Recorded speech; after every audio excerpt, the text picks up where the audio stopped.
This is section 6.1. It deals with radioactive emissions. Now there are three kinds of radioactive emissions. They are alpha, beta and gamma. This essentially just means ABC, so it's not very helpful naming structure. The key thing to remember is that alpha has a P in it because there are 2 protons and 2 neutrons, but 2 protons in an alpha particle.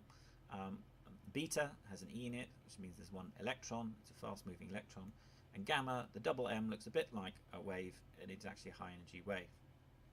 But where do these come from? Well, they come from unstable atoms. So atoms is really the key idea here. They can be stable and they don't change ever, and we really do mean ever, or unstable. So they could decay or break apart in a millionth of a second or a million years. And half-life tries to measure or put some kind of quantification on that process. Now atoms are reasonably complicated things, so we need a notation structure. We have symbols, which are letter abbreviations for the different kinds of atoms. There are different types. The mass number tells us the protons and the neutrons. The atomic number, just the protons. Isotopes are a group of atoms that have the same chemical properties because they have the same atomic number, but the mass number varies. So all atoms are isotopes because they belong to a family or a type of atom. Now over here we have some of the effects of radioactive emissions. So it can cause ionization, which is basically knocking electrons off other atoms.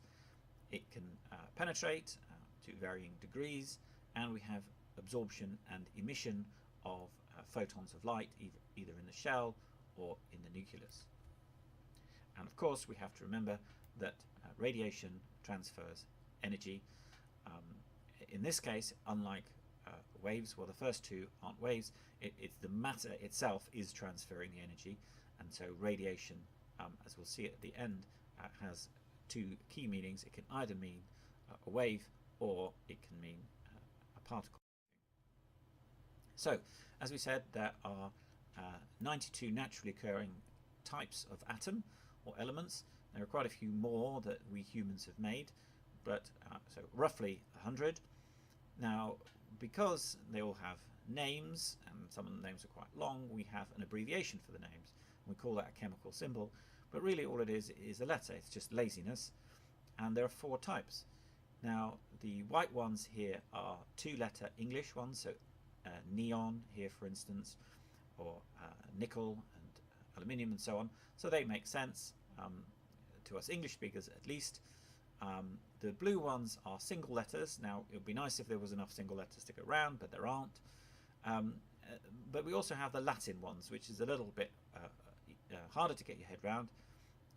But Latin used to be the language of science, so we have ferrum, for instance, or natrium for sodium.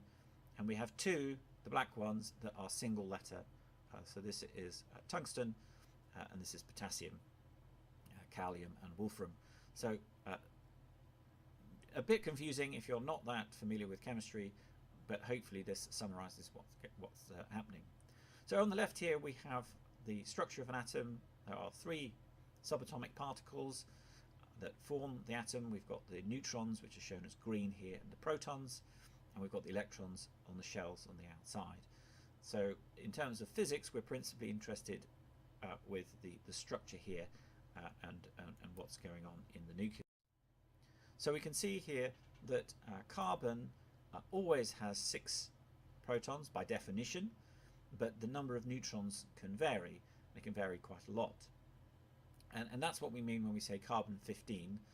Carbon, there's no point in saying carbon 615 because we know it must, if it's carbon, it must have 6 protons, but the 15 tells us the total number of protons and neutrons together. Now over here we have a rather wonderful image, I think, which shows all the different isotopes, all the possible different kinds of nuclei that exist. And at the bottom here we have the proton number, or the atomic number, and here we have the number of neutrons. So there's thousands here, and we can see as they get heavier and heavier, they tend towards needing more neutrons to stabilize things. But the color shows us how stable or unstable they are. So here the half-life, we'll come on to half-life in a second, it's very short. Basically it means that they break apart very quickly, the blue ones, and the black ones are stable, and then various colours in between. So here we've got our standard way of representing a nucleus. Now we can't always draw circles. For small atoms it's feasible, but for very large ones it's not really feasible.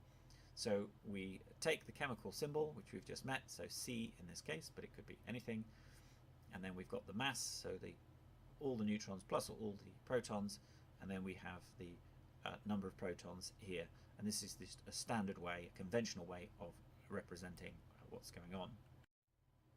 So now we get on to decay. So decay is this splitting apart of an unstable nuclei once randomly. Now alpha decay involves the splitting off of 2 protons and 2 neutrons, so it's sort of the easiest to understand. It's just breaking apart, and we call that an alpha particle. Beta decay is a bit trickier because weirdly one of the neutrons turns into a proton, and you can see that happening here.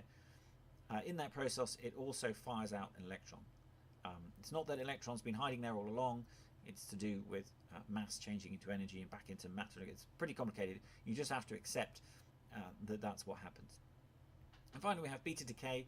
Now here there's no change in the mass, it's just excess energy that's sort of being fired off.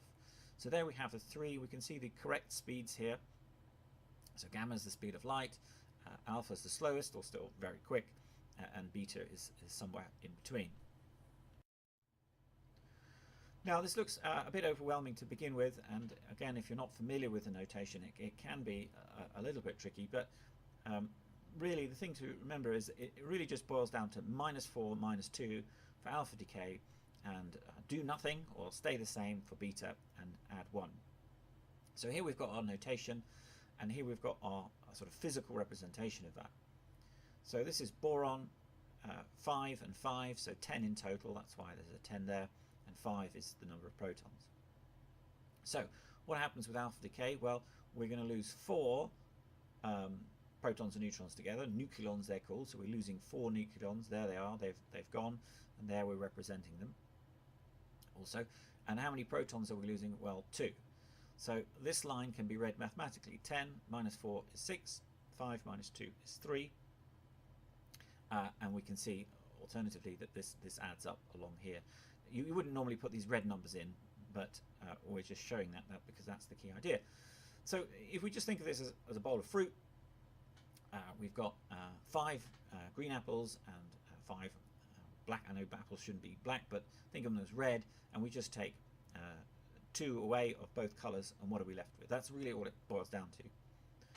Now over here it's a bit trickier because one of the apples sort of changed size. You can think of it as ripening or something like that, and there's some a pip flies off. So the analogy doesn't work quite as well here, but the numbers sort of work. So the top doesn't change because the number of protons and neutrons together doesn't change, so it's still 10 because just one has changed. But the proton number does go up because the number of protons is increased, which is why we have the +1 there. And this is our way of representing an electron because its charge at least does make sense, -1. It effectively has no mass, so that's a 0 there. So a bit complicated, but once you get your head around it, it really does just boil down to -4, -2, and on the other side, do nothing and add 1. So we've talked about alpha, beta, and gamma. Let's have a think about some of their properties. So we talked about penetration. What can they go through? Well, alphas are big and clunky, so they get absorbed quite readily. Gamma, very light and insubstantial, so they fly through things most easily, most penetrating, and beta is somewhere in the middle. Now it's worth pointing out here that the term radiation can cause quite a lot of confusion. It relates to lots of different things. So here we have nuclear radiation, alpha, beta, gamma, which come from the nucleus of an atom, hence nuclear. And then we have electromagnetic radiation, which in some parts of it are very different.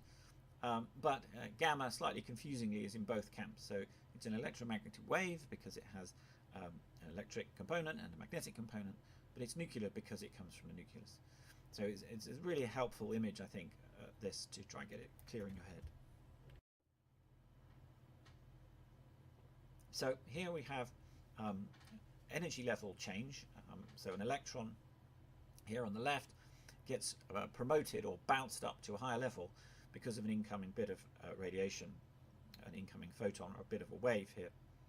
Now it's never halfway between, it just jumps in one jump like this, and it always is a very, very particular amount of energy it absorbs, which is why we get the spectra, which we will discuss in the space video. So it's this jump, it is very discrete energy jump here. Now it can become sort of unhappy there or unstable there, and it can drop back down again, and it will release exactly the energy that it initially absorbed, and only that energy as well. So it's a very mechanical process, very predictable process. We also use the term excited to suggest that it has more energy. Now here's ionization, the process of turning into an ion. An ion is basically an atom that's had some of its charge removed, electron we're principally concerned with here. So quite a lot of technical language, but hopefully the animation makes it clear. It's just a big old alpha comes in here and vandalizes the atom. It knocks off one of the electrons, leaving it with one less, obviously, and that makes it electrically unbalanced. So there's 3 protons here now, which makes it behave chemically erratically, which can cause problems if it's inside a human being or a living tissue. Now the absorption can also happen with the nucleus in a very similar way. So we've got energy flying in here, different wavelengths can be absorbed and again transmitted, and here we have the absorption spectra, again a very detailed one showing us the same kind of idea.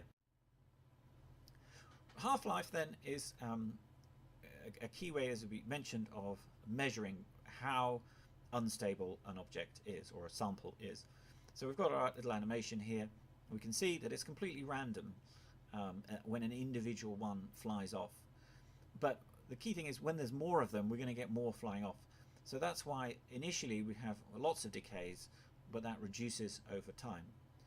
And we call the time it takes for it to halve the half-life.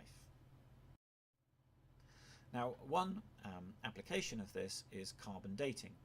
So when a tree is alive, it's part of the carbon cycle, so it's taking in carbon dioxide, and some carbon dioxide, about 1 in a trillion, is carbon-14, so an isotope of carbon, and this is constant in the atmosphere. The moment the tree dies or is cut down, it can't take in any new carbon-14, so from that point the amount of carbon-14 only declines. But because there's so many of them, it declines in a predictable rate. So we know that for carbon-14, about 6,000 years later, half of them will have decayed, and we can see from the activity that the activity will therefore halve. So if there's half the atoms to decay, we'll have half the activity. And in another 6,000 years or so, it will halve again. So whole life does exist. It's the moment when everything's decayed, but it could be trillions of years away. It's completely unmeasurable because you don't know, there could be one atom left there, and it's completely unpredictable. It could be 100 trillion years or it could be 200 trillion years, so therefore it's useless.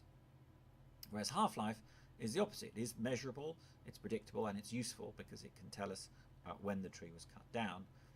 The crucial point here is 2 half-lives do not make a whole life.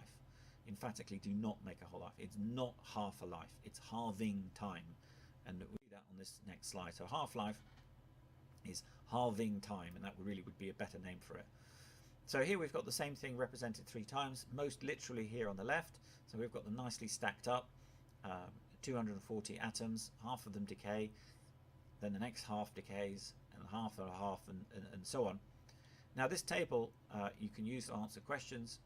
The undecayed could be activity, could be grams, but this green L shape, upside down L shape, is always the same. Time is always 0 at the beginning, half-life is always 0, and this step is always the same as well. We halve it every time. So divide by 2, and so on. But the half-lives are the same amount of time. So in this case, it's 10 seconds. Now we can also graph that, and that gives us this very distinctive graph with a curve that's steep to begin with and get less and less steep as time goes on.